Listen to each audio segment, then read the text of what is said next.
안녕하세요. 부서분수원 스터디입니다. 8월 18일 1일 브리핑 해보도록 하겠습니다. 오늘도 어제에 이어서 방송 시간이 좀 늦어졌네요. 오늘 대구 방송을 라이브로 1시간 정도 찍으면서 너무 진을 빼고 또 찍어야 되나 말아야 되나. 사실 부산 분들이 근래에 더 많이 시청해주고 계심에도 불구하고 어떤 패턴 그대로 이어지고 있네요. 제목은 집이 빚이었네. 집이야 빚이야. 이게 집이야 빚이야. 제가 요 대구 영상을 찍고 나서 저녁 식사를 하고 그 다음에 요걸 보고 왔어요. 박종훈의 경제한방. 제가 늘상 이야기하던 채권이나 이런 부분들 뭐 한번 보실 만한 거예요. 살얼음판을 걷고 있는 듯한 그런 느낌. 근데 기민하게 대응하지 못하면 와르르 깨진다. 깨지고 나면 다시 헤어나오기 힘들다. 빙판에서 놀다가 빙판 깨지는 경험 해본 적 있으신가요? 죽습니다. 살려고 발버둥 치면 발버둥 칠수록 얼음은 더 깨져나갑니다. 좀 위태로운 상황입니다. 누란 지위라고 하나요? 네, 누란 지위. 이 영상 박종훈의 경제한방 꼭 한번 시청해 보시기 바랍니다. 자, 부산 어제에 의해서 부산 광역시 1위, 하락 1위 이러면은 좀 사람들이 많이 좀 접근을 하죠. 많이 시청을 합니다. 하지만 꾸준히 보시는 게 더 이득이더라. 제가 대출이 얼마나 나오나 한번 조회를 해봤어요. 주택담보대출 금리가 5%예요. 5%. 제 신용 1등급이거든요. 다른 대출 없거든요. 근데도 상황이 이러합니다. 신용대출은 작살납니다. 7%, 거의 7%에 육박합니다. 그나마 대출이 나오면 다행입니다. 카카오뱅크 이런 것을 조회해보면은 오늘 준비된 대출금이 다 소진되었습니다. 그리고 중금리 상품 되는 곳에 이런 곳으로 막 추천해서 막 넘어갑니다. 넘어가면 7% 8% 우습게 나옵니다. 대출 생각보다 쉽지가 않구나. 내가 일을 할진데 다른 대출 여기저기 얽혀있는 사람들 복잡하겠구나. 누군가가 글을 남겼어요. 대구은행이 좀 이 금리 마통 이런 거 뚫고 나면은 금리가 굉장히 높은 것 같아요. 그래서 딴 사람들 물어봅니다. 님들은 마통 금리 얼마에 쓰고 있어? 물으니까 7.68, 5.98, 7.2. 거의 평균적으로 7%는 된다는 말입니다. 이게 신용등급 1등급, 2등급 아마 이런 사람들도 마찬가지로 이런 고금리예요. 주택담보대출 4% 초반에 혹은 3% 후반에 이런 금리들 반짝하던 시절이 있었잖아요. 요거는 순전히 미끼 상품일 뿐이더라. 알짜는 여기서 이득을 다 취하고 있더라. 그리고 지금 3%, 4% 지금은 별거 아닌 것처럼 보이죠. 지금 같은 고금리가 지속된다면 무섭거든요. 그거 대비 안 하고 있잖아요. 코로나가 오고 2020년, 21년 금리 막 2%대 싸다고 받았어요. 그 이전에도 3%대 이런 금리들 싸게 받았어요. 근데 웬걸 시간이 지나니까 어떻게 됩니까?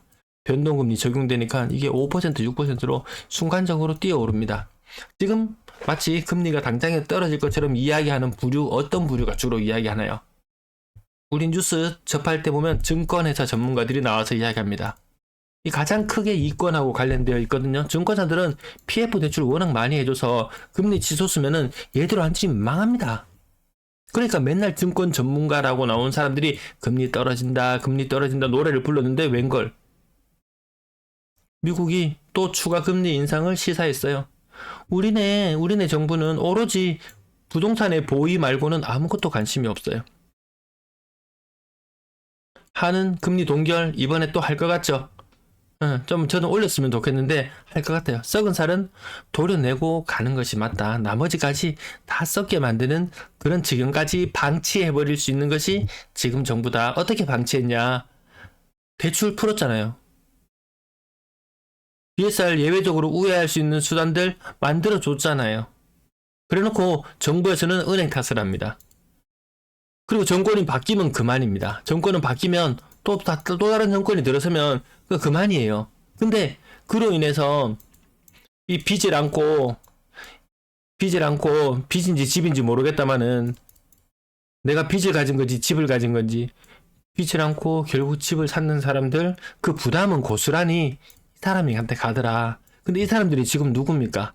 지금 특례 보금자리론의 80%를 누가 썼다고요? 30대 이하. 50년 주담대 대상이 누굽니까? 30대 이하. 결국 젊은 사람들 다 끌어들입니다. 다 끌어들여요. 왜 그럼 젊은 사람들 끌어들이려고 투기꾼들 안 끌어들이고 젊은 사람들 끌어들이려고 이렇게 혈안이 되어서 이렇게 DSR을 우회해 나갈 수 있는 이런 대책들을 왜 만들어냈나요? 이 계층이 아니면 받아줄 계층이 없으니까 오케이 좋아 나 특례 받아서 집 샀어 뭐 해서 집 샀어 금리 50년에서 집 샀어 좋아요. 그 다음엔 또 누가 받아주나요? 정부가 받아주나요? 자기들끼리 티격태격하면 서로 책임만 떠밀면 끝입니다. 뭐 전 정권이 잘못했니? 이번 정권이 잘못했니? 누구 책임이니? 지금 책임을 따지자는 게 아니잖아요. 잘못된 부분이 있으면 고쳐 나가고 또 좋은 방향을 찾아 나가고 출산율이고 나발이고 맨날 떠들어 제껴도 대책이 없습니다. 매물 일주일 전 오늘보다 늘었습니다. 46,000개. 이렇게 매물이 폭발적으로 늘어나는데도 뭐 어떤 모 아파트가 완판이 되었다. 부산 분위기 좋다. 경쟁률이 100대 1을 넘니 10대 1이 평균 경쟁률이 10대 1이 넘니 이 난리를 지기고 그 비싼 집값을 다 떠넘겨. 야, 그러면 그 비싼 집 젊은 층이 샀다고 해봐요. 젊은 층이 샀어요. 빚 갚는다고 이게 내 집인지 내 빚인지 모르겠다마는 이 집 갚는다고 쇠 빠지게 고생하다 보니까 애도 안 낳고 삶은 팍팍하고 집은 좋은 것 같은데 만족도는 떨어지고 돈은 버는 것 같은데 통장에 돈은 안 남아요. 이런 일들이 지속적으로 나타날 수밖에 없는 거 결국 건설 쪽으로 돈 다 몰아가요. 일시적 1가구 2주택 이 투기의 가장 근본의 시작은 일시적 1가구 2주택 비과세에서 시작되었다고 늘 생각하고 있습니다. 그럼 이 비과세가 언제 들어섰냐? 김영삼 정권 때예요. 사실 그전에도 일시적 1가구 2주택 양도세 비과세 혜택은 있었어요. 뭐 결혼을 한다든지 아니면 뭐 상속을 받는다든지 좀 특수한 경우, 아주 특수한 경우들이었어요. 근데 그걸 아파트 엄청나게 지어대는 아파트가 안 팔리기 시작하니까 김영삼 문민정부 얼마나 만만합니까? 뭐 시장 경제 활성화, 뭐 또 뭡니까? 뭐 관광도시로 만들고 뭐 이런 것들 막 있지 않았습니까? 뭐 세계화 뭐 이렇다고 뭐 그렇게 떠드는 사이에 이 건설사들이 요런 것들을 빈틈을 헤집고 들어왔죠. 그러면서 본격적으로 막 교란되고 막 사고 팔고가 활발해지고 물론 그 혜택을 보고 살아온 건 맞아요. 그로 인한 경기 부양 효과 있었어요. 근데 그 미래 세대가 결국 다 짊어지고 갈 수밖에 없는 빚이더라. 임대 물량 많아요. 아파트 거래량 96건.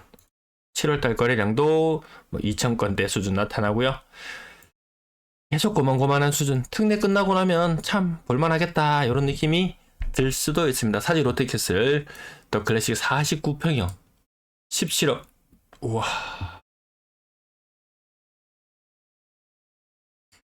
쌍용 더 플래티늄 사직 아파트 8억 9천, 8억 9억 요맘때 거래되고요. 삼익비치 29평형 8억 8천 40% 정도. 거제동 월드 메리디앙 25%. 부산 대접센터 폴에 20%. 8, 9억, 10억 말이 됩니까? 몇 년 전까지 상상이나 할 수 있었겠습니까? 이 정도 집 아니면 나 결혼 못해.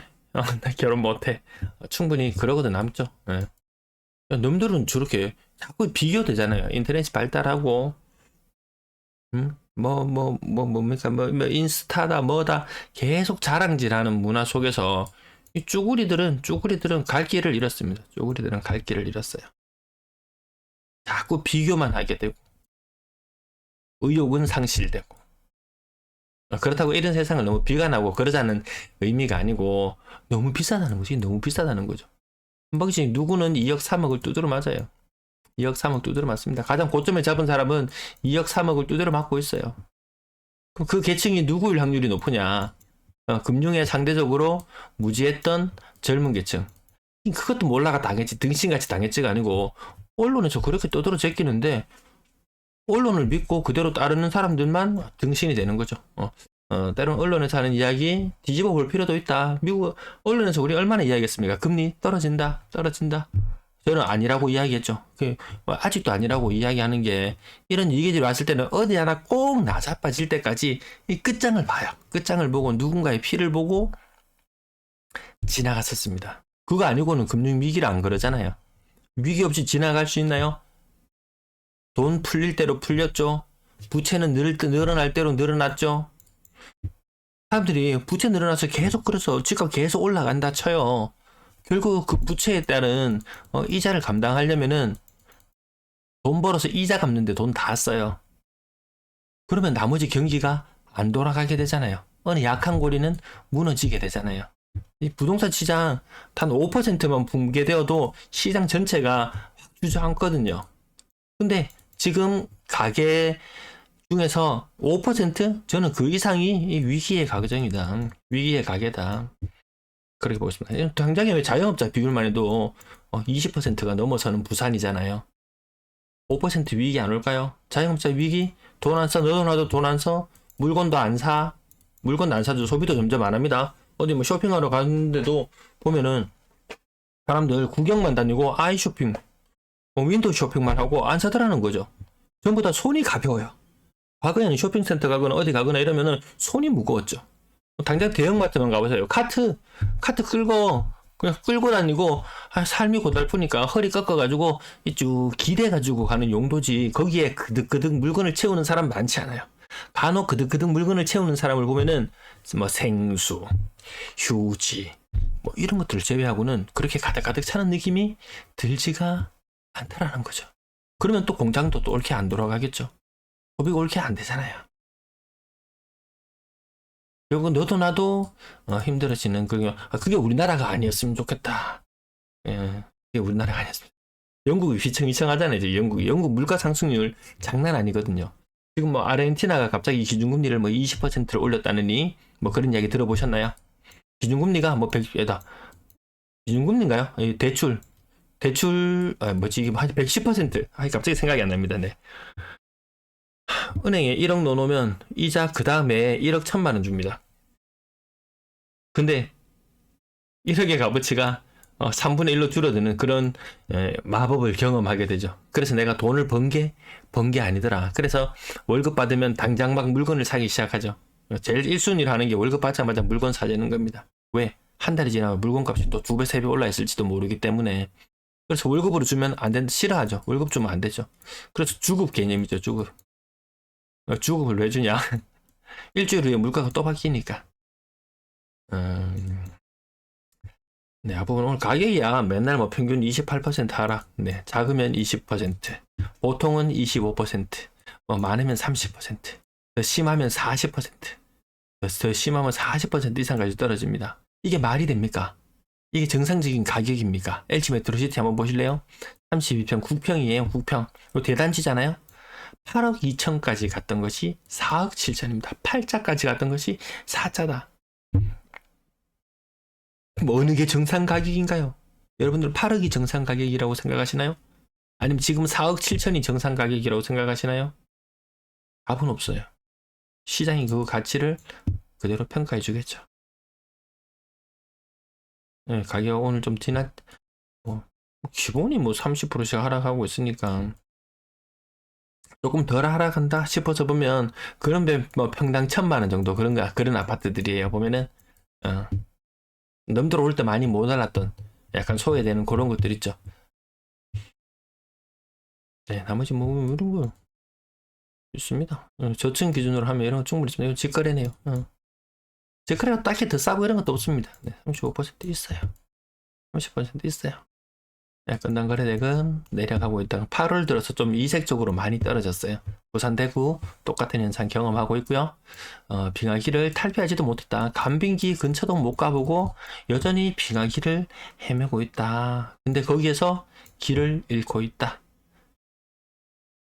네, 돈 많은 사람들 눈치 깠어요. 비싼 아파트 더 안 삽니다. 비싼 아파트 더 안 삽니다. 눈치 깠어요. 갑자기 꺾이기 시작했어요. 이게 아닌데. 흉내로 열심히 샀다. 이것이 매집인지 매도인지 아무도 모른다 그랬어요. 젊은 층들은 야 10억에 했던 아파트가 30% 떨어져서 7억밖에 안 해. 7억에서 10억 가면 와 난 돈을 얼마나 버는 거야? 내 돈은 한 2억 있어. 특례 받아가지고 한 5억 정도 대출 땡겼어. 자기 자본 2억이었는데 자기 자본이 3억이 늘어나는 그런 마법을 기대하고 누군가는 들어가겠죠. 근데 또 누군가는 비싼 집을 가지고 있다가 야 적당히 올랐는데 뭐 팔고 나갈까? 뭐 이런 사람이 항상 돈 벌잖아요. 보면은 몰라요. 답은 몰라요. 다만 특례 보금자리론의 80%를 30대 이하가 샀다는 것. 최근에 빚을 일으켜서 물건을 샀는 사람들은 젊은 층이라는 것. 네, 전세 금액 떨어지고 있고요. 임대차 시장은 그냥 안정 상태. 더 이상 오르지도 않는데요. 근데 금리가 오르면 또 여기서 한번 또 휘청할 수 있습니다. 또 휘청할 수 있어요. 임대차 시장은. 네, 시장 감사합니다.